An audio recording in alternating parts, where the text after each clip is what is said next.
Hi guys, in this lecture we're going to talk about the orthogonal systems. This is a very, very important concept. I do need all of you guys to pay attention to learn this concept because it will save you a ton of time in your upcoming courses such as Diversified 1 and 2, such as ESAT, or any other adjusting courses that you will have. And you're going to have a lot of them. So please pay attention. This is one of the concepts that most people struggle with. It may seem a little bit confusing at first, but I promise if you pay attention, if you practice it a few times, it will come to you eventually. There is a practice log that I've posted on Blackboard for you guys. It's pretty much an empty Word document that has several different columns. In different pages, different columns are filled in, and it needs you to translate it to different columns. And hopefully after I teach this lecture, it makes sense to you what I'm saying about the practice worksheet. So if you look over here, as I have open for you on this PDF file, you see different columns. You see a motion column, you see orthogonal, Medicare, Gonstead, national. So what are all of those? Those are pretty much different ways of explaining how a segment is misaligned in our body. I want you guys to think about those columns as different languages. So if I just pick that very first row here where it says right rotation restriction, and I go all the way across from left to right, even though there is 5 different columns, 6 if you count the image on the side, if you go across this way, all of those are saying the exact same thing. So there are different directions to get you to the same destination. That's why I want you to think about those as different languages, right? So if you go left to right on each row, all of those are saying the same thing in different languages. So the motion listing references the body, and we're talking about different segments. So we talk about, for example, let's just pick a random segment. I'll say L4. L4, if I'm talking about the motion segment, I'm going to reference the vertebral body of L4 and talk about how it's not moving. Or if I pick a different column, I can talk about how it's currently stuck in place. The two first columns here are dynamic columns, meaning they talk about motion or movement. This is the direction of the restriction. This is the direction the movement does not happen towards. However, the last 3 columns, so Medicare, Gonstead, and national, national can also be referenced as diversified. Those 3 columns reference how the segment is currently stuck. I'm going to use that term very loosely, but that's how the misalignment is. Okay, so the first 2 columns talk about the motion restriction. The next 3 columns talk about the malposition, and that's the term we use when we know there is a restriction within a segment. Now, I'm going to talk about something early on, and hopefully we'll revisit this concept back by the time I'm done with this lecture, and it should make a little bit more sense. Remember, restrictions are movement related, and malpositions are how the body is statically stuck, how the segment is statically stuck. So if I have a segment that has a malposition, meaning it's stuck a certain way, let's say it's stuck in right rotation, then by default, that segment will have a restriction. So if I'm stuck in right rotation, then I can't perform left rotation. I think you all agree with me on that. However, if a segment has a restriction, it does not necessarily have to have a malposition. So a segment can be stuck neutral.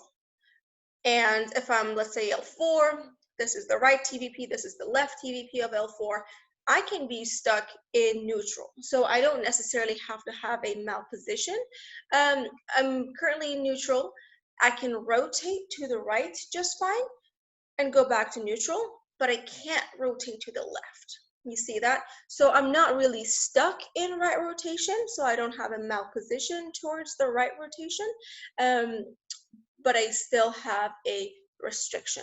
So all malpositions accompany or have a restriction, but not all restrictions have a malposition. I hope that makes sense, but like I said, we'll revisit that again and again and again. Okay, I'm just going to pick a random row here. Let's just pick the first one and work through different columns. And before I do that, if we're talking motion, the motion of the body, we always reference the vertebral body. So going back to my example of L4, we talk about where the body is not going as far as the restriction. Orthogonal system or orthogonal language is the same language that I taught you guys last week, right? Remember, we had our handout like this with different axes. We had the y-axis, x-axis, and the z-axis, and movements either along or around those axes. So that's a different language, and that also references the vertebral body. As far as Medicare listings, also references vertebral body. So the first three, we really care about where the body is currently stuck in place or not going towards. Gonstead. Gonstead is its own deal where it references the spinous process. And Gonstead believes all segments go posterior first. So it believes everything goes posterior first, and from there it goes either right or left, and from there it goes either superior or inferior. You don't always have to have those three different sections to that listing. You can stop at a P for posterior. You can have a PR. Remember, Gonstead references the spinous process. So if it's a PR, that means the spinous process has gone posterior and to the right. So if you imagine my face as the vertebral body, my arms as the TVPs, here's the right TVP, here's the left TVP, and my ponytail as the spinous process, you notice that my face and ponytail always go in opposite directions. Gonstead always references the spinous process. Medicare, orthogonals, and motion always reference the body. So if I'm talking about a Gonstead listing, let's say I have a PR, remember, Gonstead says everything goes posterior first. So if this is the spinous process, my ponytail, that's gone posterior first. And then the spinous process has gone to the right. As you can see here, if the spinous process goes to the right, the body goes to the left. Don't get that confused in your head. They always go in opposite directions. And lastly, national or diversified. I can use either of those two terms. You should know national is the same thing as diversified. Those reference the TVPs. Depending on where in the spine you are, if you're in the cervical spine, we really reference the articular pillars. In the thoracic spine, we talk about the TVPs, and in the lumbar spine, we talk about the mammillary processes. All of those show the same movement, so it shouldn't be any different. And it's always easy to think about the TVP as the same direction as the body, because wherever the body goes, so does the TVP, right? So if the body goes towards the right, my TVPs are going to the right too. So it should be easy to remember. The only thing that's a little bit tricky is Gonstead. And don't worry, I'm just laying the foundation for you in this course right now. In Try 4, you will have an entire course on Gonstead. But the more you learn the foundation, or the better you learn the foundation now, Try 4 Gonstead will be much, much easier for you. So going back to right rotation restriction, notice the first two columns have the word restriction in them. So right rotation restriction, if you just see that listing, it says right rotation restriction. You should automatically know that it's talking about the body, right? Or if you saw this image, you should be able to tell me where the body is stuck or where it cannot go. So the listing is telling you it's a right rotation restriction. You can also see that as RRR during our listings. So what that listing is telling you is however the body is stuck, whether it's stuck in neutral or stuck in left rotation, I cannot turn to the right. So I have a right rotation restriction. Good so far? So when you have a right rotation restriction, that means you're stuck either in neutral or the opposite direction of where the restriction is. In this case, it would be a left rotation. It would be a left rotation malposition. Again, just like my previous lectures, pay attention to the terms I'm using. It's very important. Right rotation restriction, left rotation malposition. What are we referencing so far? It's the body, it's the vertebral body. Now, I can say the exact same thing. I can say right rotation restriction in a different language in orthogonals. How do we do that? You guys already know the movements around different axes. So let's say I'm trying to say movement of right rotation does not occur. So rotation, axial rotation, happens around the y-axis, right? So if I'm a segment and I rotate to the right or to the left, those movements all happen axially around the y-axis. So this movement is saying you cannot perform right rotation. So this is right rotation, where I'm rotating around the y-axis. And when I go into right rotation, or when the body does this, what am I seeing? I'm seeing more of the back of my hands.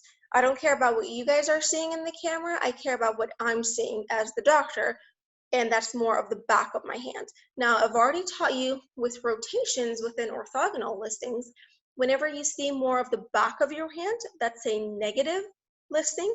Whenever you see more of the palm of your hand, that's a positive listing, right? So if I'm rotating to the right and I'm seeing more of the back of my hand, that's a negative listing. It's negative and it's around my y-axis, but I can't just call it negative y. Something is missing. And what is that something? It's my theta. Remember, the theta sign tells you it's a rotary movement. If it just said negative y and you saw it on a piece of paper, that means you're going straight down towards the floor. So down towards the floor is negative y, up towards the ceiling is positive y. Those are translational movements. But here we're talking about a rotary movement, and it's right rotation. So it's a negative theta y restriction. You have to add the term or the word restriction at the end of this listing, because if you just say negative theta y, maybe I can assume that you're talking about the malposition, right? So far we've covered the first two columns, right rotation restriction or a negative theta y restriction. Both of those things mean the exact same thing. We're just saying it in different languages. Medicare. Remember I told you guys the last three columns are static listings. What does it mean again? It means it's telling you how the body, how the segment is currently stuck in place. Medicare only cares about the vertebral body. Where is the vertebral body currently in space? If I have a right rotation restriction, if I cannot rotate to the right, based on what I was saying earlier, I'm either stuck in neutral or stuck in left rotation. For the sake of learning the orthogonal listings today, I want you guys to assume that we always have a malposition. But again, you don't always have to have a malposition. Does that make sense? So if I can't rotate to the right, that means I'm probably stuck in the opposite direction. I'm stuck in left rotation. So the vertebral body, in this case my face, is stuck in left rotation. Now the listing says left rotation malposition. Anytime you see basic English written out like that, left rotation malposition, that's a Medicare listing. And you should know when you see that kind of listing, it references the vertebral body. Going back to the same example, we're going to stick to our left rotation malposition. So I'm stuck in left rotation. Remember what I taught you earlier about Gonstead and how it references the spinous process, in this case my ponytail? If based on the Medicare listing, I'm stuck in left rotation malposition, then where's my spinous process? The spinous process by nature will be the opposite direction. Now remember, Gonstead always starts with a P, meaning it believes the segments go posterior first before they go right or left. So we always add a P at the beginning of our Gonstead listings. And the next listing would be either if it's gone to the right or to the left, and the it is the spinous process. So if the body is stuck to the left, that means the spinous process stuck to the right. In this case, our listing would be a PR. P stands for posterior, R stands for right. And the last listing is our diversified listing. Now, diversified references the TVP. which is the same pretty much as the body. It's the same movement as the body, right? So if I have a left rotation malposition, so I'm stuck like this, which TVP has gone posterior? Again, this is my right hand, this is my left hand. This is the right TVP, this is the left TVP. If I'm stuck like this, you can see how the left TVP has gone posterior, right? So we say L for left, P for posterior. Or diversified tells you what TVP to reference first, and then it tells you where that TVP has gone. So the Gonstead listing would have been PR because it references the spinous process.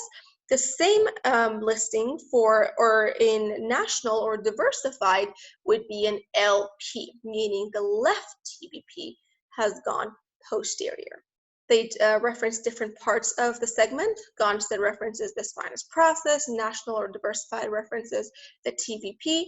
Gonstead believes everything goes posterior first. So all Gonstead listings starts with a P first. So if you see a random listing that says PRI, PLS, you know those are Gonstead listings and you know those are referencing the spinous process.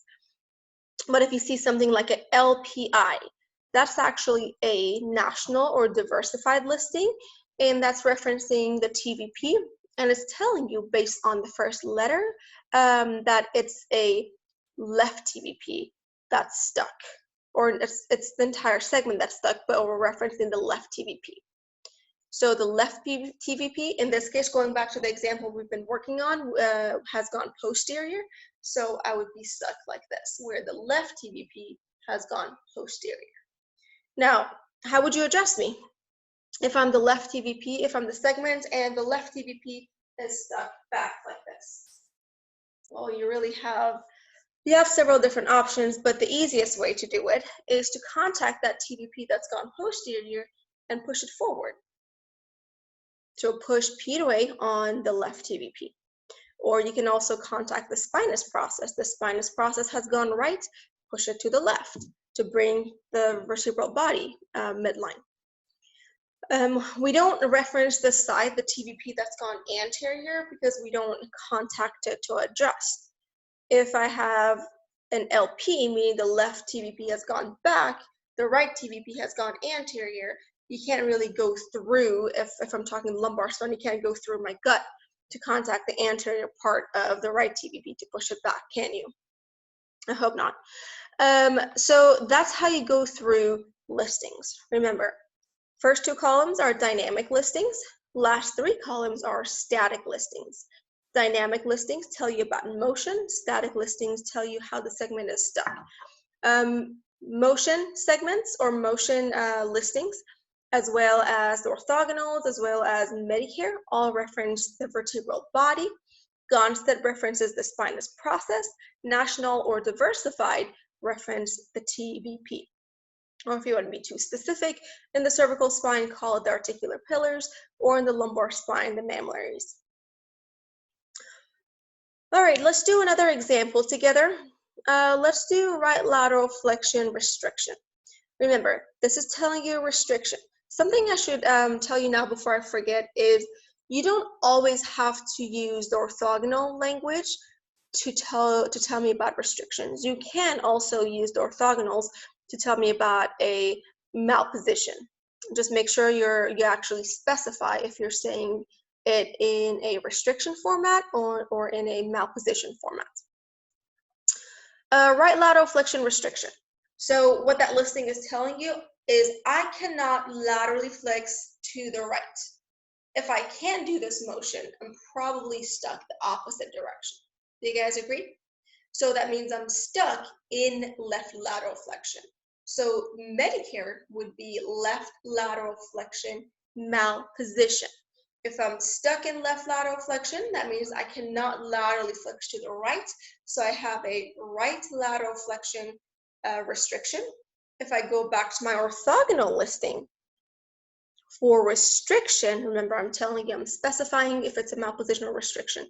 But for restriction, I'm telling you I cannot rotate my body to the right, rotate around the z-axis, which we call it lateral flexion. So when you do this motion, you're seeing the palm, more of the palm of your hand, and that's positive, right? And I always make the joke of it looks like you're flipping people off, and it feels good sometimes, right? When you're mad at someone, and so that's a positive feeling. So when you see more of the palm of your hands, it's positive. In this case, it's a positive theta Z restriction. Notice where it says Gonstead, it says none. You'll see that on 3, I believe, yes, 1, 2, 3 different listings. And those are typically either pure lateral flexion movements, or there is a movement for extension restriction, which is where your body is stuck in flexion. Gonstead doesn't really have listings for those specific ones. That's as far as I want you to know right now. I promise in Try 4, you will get into much more detail about why and what kind of listings you use in place of that and how to adjust them. For now, just know that Gonstead doesn't really have a specific listing for pure lateral flexion or a flexion malposition.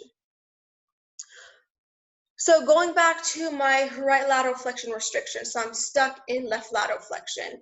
My left TVP has gone inferior, right? It's easier to contact that TVP and bring it back. Now, if it's a right lateral flexion or if it's actually any kind of lateral flexion restriction, pure lateral flexion restriction, depends on what kind of adjustment you choose to do, but you almost contact both TVPs. You try to bring one up as you push the other one down to counter effect that lateral flexion restriction or malposition, whichever you're referencing at the time. So LI means the left TVP has gone inferior, right? So if you imagine the entire segment, it's really tipping down inferior. So an LI is a diversified listing. Now, listings are not always that easy. You can always have combination listings. In fact, a lot of the times we do. If you look at this third one, we have a right rotation, right lateral flexion restriction. So we have a rotation and a lateral flexion component. Those tend to get a little bit tricky. Also, don't forget that you should always be able to tell the listing based on one of those images too. I know those are not the best or highest quality images, but you should still be able to tell where the spinous process is, if there's lateral flexion or whatnot. So going back to this third row here, I have 2 restrictions. I have a right rotation, so I cannot rotate to the right, so I'm stuck in left rotation, and right lateral flexion restriction, so I cannot laterally flex to the right, so I'm stuck in left lateral flexion.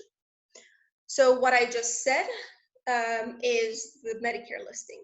I'm stuck in left rotation and I'm stuck in left lateral flexion. So the Medicare listing would be a left rotation, left lateral flexion, malposition. Let's go back to the orthogonal. And we're going to convert right rotation, right lateral flexion restriction to the orthogonal listings. Right rotation restriction. This is the first one that we covered.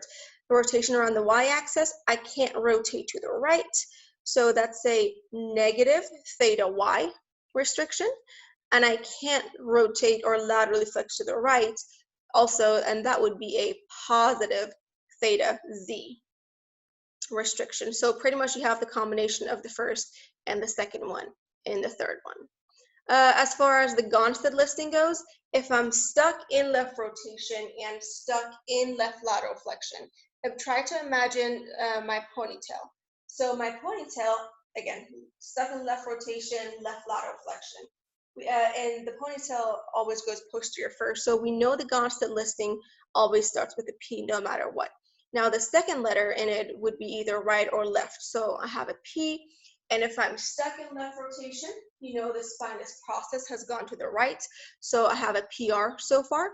And I'm also stuck in left lateral flexion, or I'm sorry, it's a left lateral flexion malposition. So I'm stuck like this. So if you imagine me this way, I'm going to do it this way so you can see left rotation, left lateral flexion. You can see how the ponytail has gone superior like this, right? So that would be a PRS. So P for posterior, R right or left, is the second letter in it, and then the S or I is the third one, telling you if the segment has gone superior or inferior. And the LPI references or tells you which TVP to reference first for national or diversified. In this case, it's a left TVP has gone posterior and it's also gone inferior. So it's a left posterior. I'll do it this way also. Left posterior inferior. I am going to stop this lecture here. So they don't get too wordy or too lengthy. I do want you guys to work on the worksheet that's on Blackboard under week 2 and try to convert different columns to each other. So you may have only the orthogonals, and I need you guys to be able to figure out Medicare, Gonstead, and diversified listing or motion. You may have Medicare only, and I want you guys to figure out Gonstead and diversified. You should be able to convert any column to the other ones. I'll do another short video to cover some of the other ones, and then I'll do the last lecture for this week, and that is the cervical spine. We'll get started on the cervical spine. Let me know if you have any questions.